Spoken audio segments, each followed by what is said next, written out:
మాజీ ముఖ్యమంత్రి అబద్ధాలు చెప్పడం ఇది యావత్ తెలంగాణ ప్రజానీకాన్ని గమనించాలి.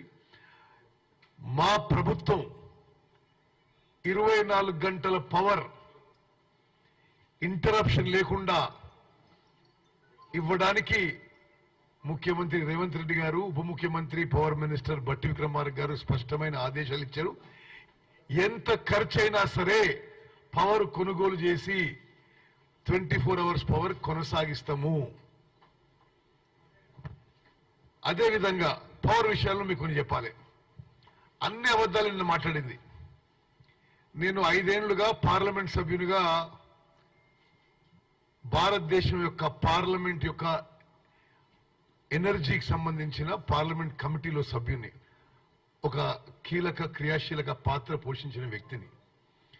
నేనే